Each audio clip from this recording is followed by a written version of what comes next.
Bueno, entonces nosotros tenemos aquí el símbolo del contactor, donde tenemos la bobina, tenemos los contactos principales, 1, 2, 3, 4, 5, 6, y el contacto auxiliar normalmente abierto 13, 14.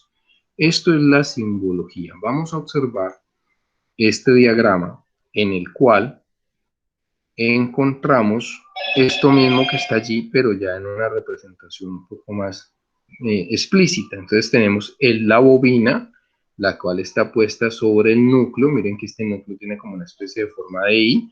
Hay algunos que tienen dos formas de E, depende básicamente del fabricante.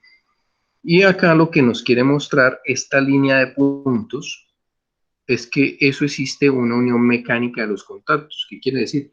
Todos los contactos están puestos sobre el mismo elemento mecánico. ¿Qué quiere decir eso? Que si está esto desplazado, todos van a estar abiertos o cerrados, depende del caso. Entonces observemos, por ejemplo, aquí tenemos 3 contactos que son los contactos de potencia o contactos principales y 2 contactos que son los contactos auxiliares.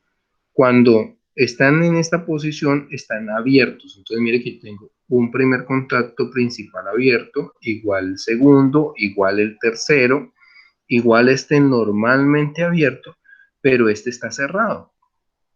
Cuando yo energizo, los que están abiertos se Cayó la cierran. imagen, profe.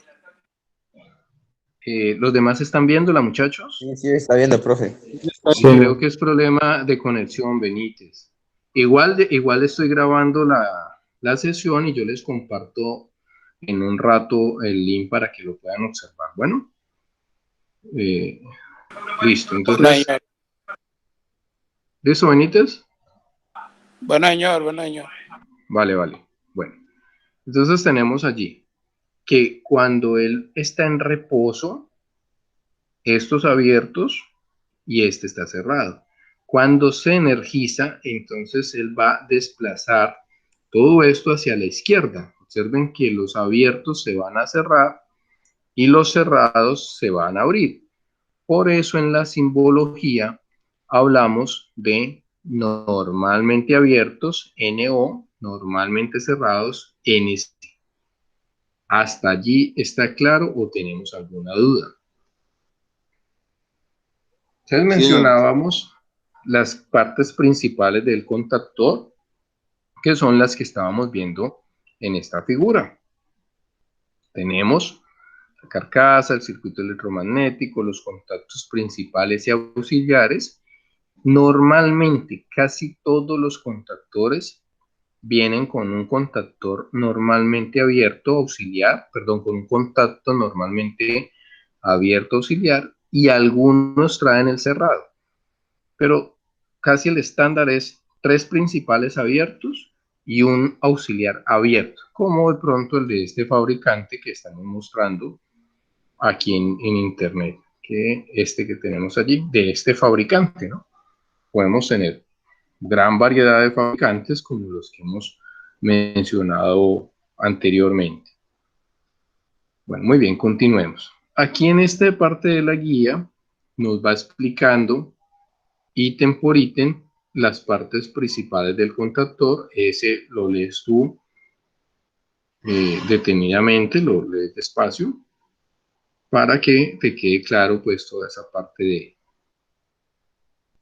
de la simbología, de la parte de conexión. Aquí nos muestra, muchachos, nos muestra la parte del núcleo y quiero hacer énfasis en este pedacito. Observemos, por favor, aquí este esquema hace referencia a esta parte que tenemos allí y a esta parte que tenemos aquí. Todos los contactores de corriente alterna, como los que estamos trabajando, en el núcleo tienen esta buclecito así, que se llama espira de sombra o simplemente espira sombra. Eso es una parte del diseño del contactor que tiene como propósito cuando la señal de onda de corriente alterna pase por el cero, el contactor no zumbe. Entonces él crea como una especie de campo magnético que permite que cuando la señal pase por cero no se empiece como a abrir. Algunos contactores, cuando la espira sombra se revienta, ellos tratan como de desenclavarse, entonces empiezan a vibrar. Toca reemplazar el contactor porque ya la espira sombra se ha dañado. O si tienes de pronto otro contactor que esté dañado de otra cosa, pues puedes armarlo. Esa es otra opción que también se da. Bueno, continuemos. Está igualmente aquí la parte de los contactores, lo que ya habíamos mencionado. Este dibujo que está aquí, muchachos, es similar a este que tenemos acá. O sea, que ya lo explicamos claramente. Tenemos, aquí se muestra los contactos principales. Ojo, siempre los contactos principales van a estar numerados así. 1, 2, 3, 4, 5, 6. Uno de ustedes preguntaba, bueno, ¿y ese abierto por qué se llama 1314? Entonces, en la simbología de controles, los contactos abiertos siempre van a terminar 3-4, los auxiliares. Por ejemplo, vas a encontrar 3-4 en un pulsador, vas a encontrar 13-14, vas a encontrar 23-24, 33-34, 43-44. ¿Bien? En cambio, si tenemos nosotros contactos normalmente cerrados, tenemos 1, 2, 11, 12, 21, 22, 31, 32. ¿Claro hasta allí? Dígame cómo enumero el ensayo que le voy a plantear. ¿Cómo le marco las hojas? Viene siendo entonces. ¿Cómo, perdón? El que se acaba de pasar ahí la condición de 33 y no dice que no te escucho, repetime otra vez. La parte donde usted me dice que ahí en el dibujo hay una parte que dice muelle, ¿no? Y están 1, Sí. 2, 3, 4, 5 y 6 y debería venir 13, 14 en vez de decir. Este ejemplo, por ejemplo, por citarlo, no tiene contacto auxiliar, solo tiene contactos principales. ¿Listo? Ya. Muy bien. Perfecto. Continuemos.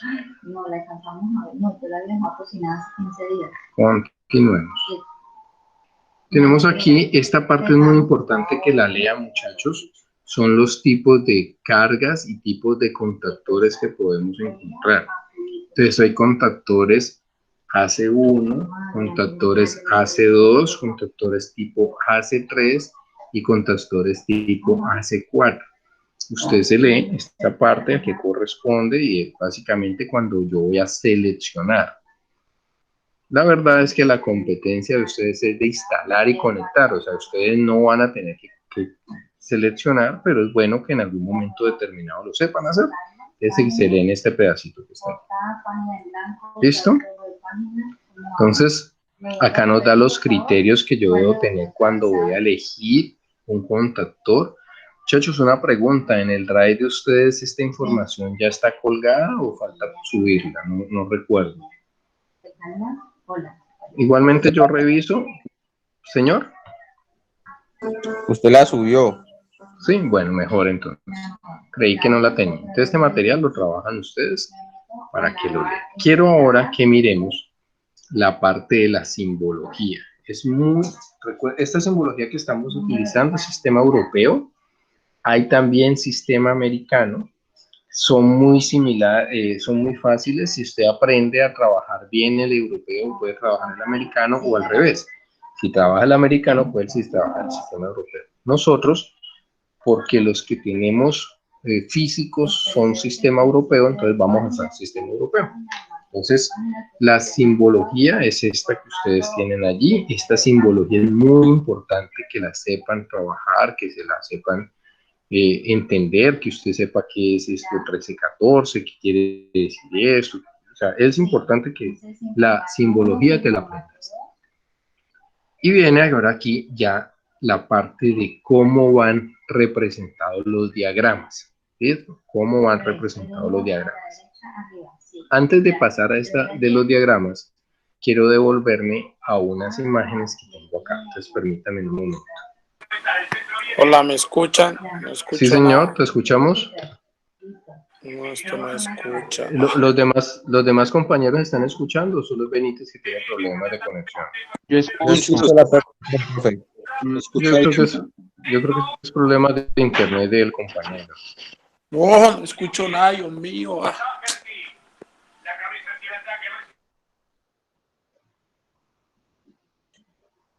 Bueno, muy bien.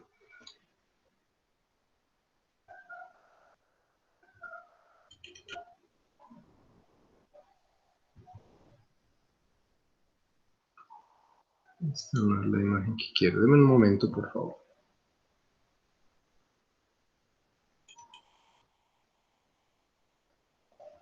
Bueno, estamos viendo allí una presentación que dice fundamentos de automatización. ¿Están viendo? Sí, profesor, y escuchando, claro. Bueno, muy bien. Entonces, continuemos. Este material también está de estudio para que ustedes lo investiguen.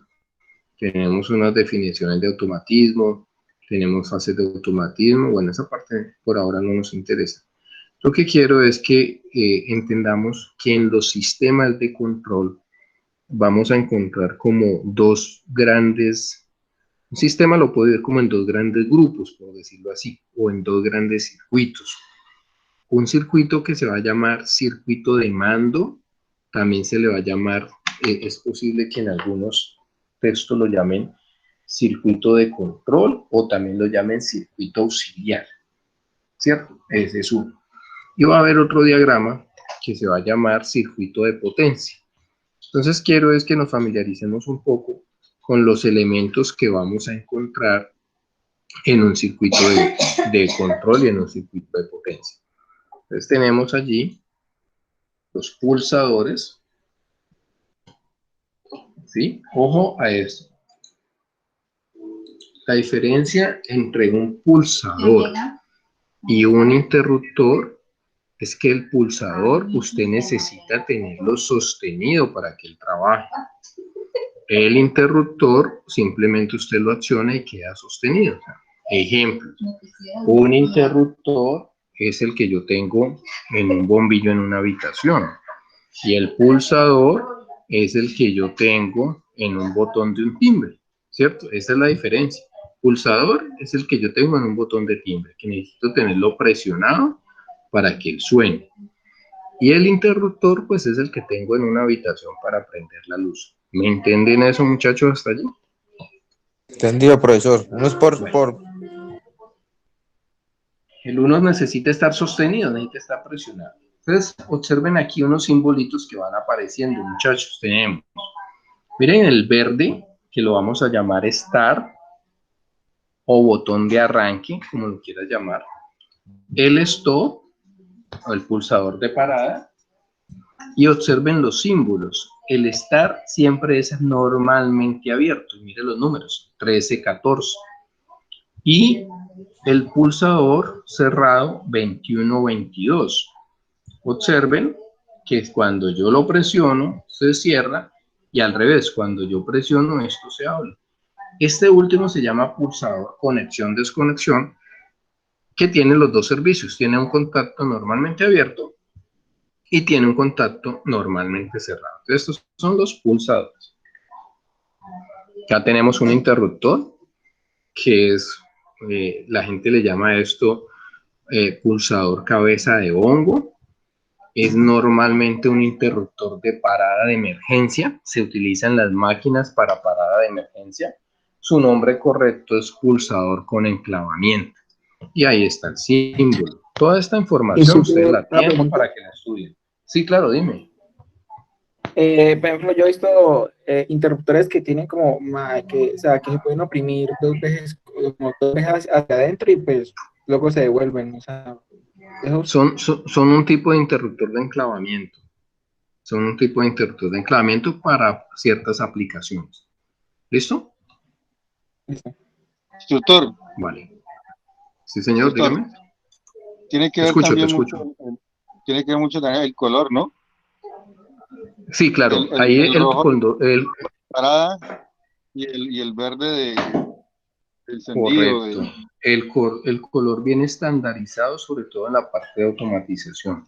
Nosotros tenemos que tener eso muy claro. No sería prudente, es que yo no tengo rojo para entonces voy a poner un verde. No, eso no se debe hacer a nivel de industria porque para el verde es arrancada y el rojo es stop, parada. ¿Está claro, muchachos? Gracias por la aclaración, Claro, Rubén. Bueno, muy bien, continuemos, muchachos. Existen otros elementos. Aquí está como una generalidad de lo que vamos a encontrar en los dispositivos y en lo que vamos a hacer. Todos estos elementos que tenemos aquí los vamos a instalar, los vamos a aprender a conectar, muchachos. Entonces, por eso necesito que la teoría la tengamos clara y tengamos estos conceptos. Y en el momento en que nos permitan ir a hacer las prácticas, pues hay que retomar esto para poder llegar allá y no salir con un chorro de baba, ¿no? Bueno, estos se llaman detectores de posición. Hay variedad en el mercado. Normalmente los electricistas los llamamos interruptores de final de carrera. Miren que es muy sencillo. Observemos el símbolo. Tenemos aquí un contacto normalmente cerrado, que es el 1112, y un contacto normalmente abierto, que es el 2324. O sea, estos elementos que ustedes ven ahí, todos esos, por dentro tienen 4 tornillitos. Un tornillito es el 11, el otro es el 12, el 23 y el 24. Esta bolita que aparece allí con la línea de puntos hace referencia o al patín o a simplemente el botoncito. ¿Estos en qué se usan? Por ejemplo, volvamos a la puerta que tenemos en la entrada. Cuando la puerta llegue a un tope, entonces ese tope llega y presiona o el botoncito o el patín y hace que abra el contacto 11-12 se abre y el contacto 23-24, perdón, se cierra. ¿Para qué? Bueno, pues eso es lo que nosotros vamos a construir en los circuitos, que eso se pueda yo utilizar para algo. Básicamente lo que hace es para parar la puerta y evitar que la puerta se descarrile. Eso es la función en la aplicación que estábamos mencionando hace un rato. Tenemos detectores de proximidad. Hay de 2 tipos, está inductivo y capacitivo. Estos no los vamos a utilizar en las prácticas, pero están allí para que ustedes sepan pues, de que existen. Existen otros tipos de detectores, están los proeóstatos, están los fotoeléctricos. Básicamente hacen lo mismo. El sensa presión en el caso de un preóstato y un fotoeléctrico pues sensa luz y nos permite que básicamente son detectores de proximidad, como por ejemplo los que instalan a veces en los orinales de algunos centros comerciales, son de este tipo fotoeléctricos, que lo que hace es cerrar o abrir una electroválvula para desagüe de eso. O sea, es un sistema supremamente sencillo, pero es un tipo de detector. Bueno, y volvemos al contactor que nosotros ya habíamos trabajado. Entonces, este material lo que nos hace básicamente es mostrarnos los elementos que vamos a encontrar. Vamos a seguir trabajando con este material porque este tiene colores, entonces lo podemos ver más fácilmente. Entonces acá vamos a encontrar otro que lo vamos a trabajar, que son los relé temporizados o temporizadores. Eso usted los conoce porque son los que tenemos en muchas cosas en la casa. Cuando usted pone la lavadora a trabajar, ella tiene un tiempo y se dispara. Cuando usted coloca el ventilador y después de un tiempo se apaga, es un timer o un temporizador. ¿Listo? Entonces existen temporizados al trabajo, temporizados al retardo. Ese les dedicamos la otra semana un ratico porque ellos hay que ponerles un poquito más de cuidado. Y viene lo que estábamos ahorita aquí hablando. Entonces, siempre vamos a encontrar este mismo esquema para cualquier tipo de automatismo en términos generales. Entonces, vamos a identificar esto que tenemos acá, al lado derecho. Tenemos un relé magnetotérmico o un interruptor termomagnético o simplemente, como lo llamamos a veces los electricistas, un breaker, que nos va a proteger el motor ¿de qué? De cortocircuito. Viene el contactor, que es el que va a abrir o cerrar el circuito para que el motor funcione o no funcione. ¿Hasta ahí me van entendiendo, muchachos? Sí, profe, vamos bien. Sí, sí, sí. Todavía no estamos dormidos. Instructor, está claro. Todavía Muy no, bien. profe. Ok, muy bien. Tratemos de no dormirnos entonces. Sigamos. Aparece algo que no habíamos hablado y se llama el relé térmico o relé de protección térmica. Ojo que muchos, y luego sigue el motor, que obviamente es, pero vamos a hablar un poquito del relé que nos interesa. Algunas personas tienen el concepto de que al instalar un breaker o un interruptor termomagnético estás protegiendo el motor totalmente. Eso es falso. El interruptor termomagnético o breaker protege la máquina contra un cortocircuito y el relé protege la máquina contra una sobrecarga. Vamos a ponerle números para que nos entendamos. Por ejemplo, tenemos un motor trifásico jaula de ardilla que en placa tiene corriente nominal de 5 amperios. No me interesa la conexión que tenga porque el ejemplo es para el relé. 5 amperios. Entonces usted hace los cálculos, hizo los cálculos y eso le dio que le dio un breaker de 3 por 15 o de 3 por 20. Más de ahí no le ha dado. Supongamos que es 3 por 20. ¿Listo? Pero entonces vuelvo y le pregunto. Póngame cuidado. Usted seleccionó el breaker y le dio el breaker de 3 por 20. Para el ejemplo que estamos haciendo sin haber hecho los cálculos. Pero la corriente nominal de ese motor es de 5 amperios. Ese motor tiene factor de servicio 1, quiere decir que yo no lo puedo sobrecargar. ¿Hasta ahí me van entendiendo? Sí, profe. Si yo sobrecargo el motor, entonces yo empiezo a sobrecargar el motor empieza a comer más corriente. 6 amperios, 7 amperios, 8 amperios. Ese breaker de 20 amperios va a disparar. ¿Dispararía ese breaker de 20 amperios a 8 amperios de corriente? No, no dispara, profe. No, no dispara. Entonces el motor se te va a quemar, se incendia, te chamusca, se daña los bobinados y el breaker no dispara porque es que el breaker lo protege es para un cortocircuito. Entonces usted lo que hace es instalar un relé térmico, que es un relé de protección o un reloj de protección de sobrecarga, y ajusta ese relé a la corriente nominal de trabajo, teniendo en cuenta si la máquina tiene factor de servicio. Cuando la máquina tiene factor de servicio 1, pues simplemente lo ajusta a la corriente nominal.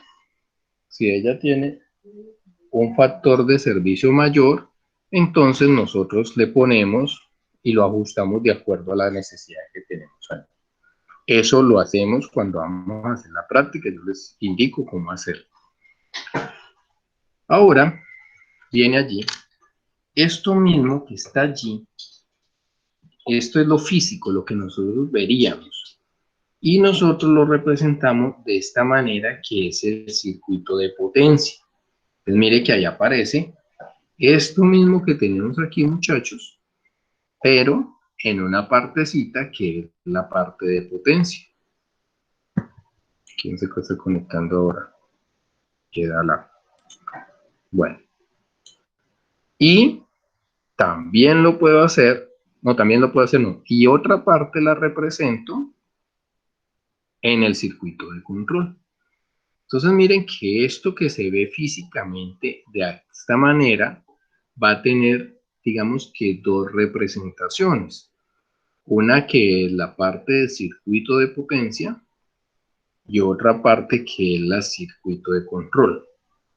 O puedo tener una representación que es esta, que es una representación de diagrama de conexión en la cual está mezclado tanto el circuito de potencia como está el circuito de control.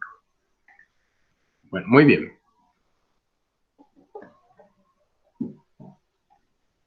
¿Hasta allí tenemos alguna otra pregunta, muchachos?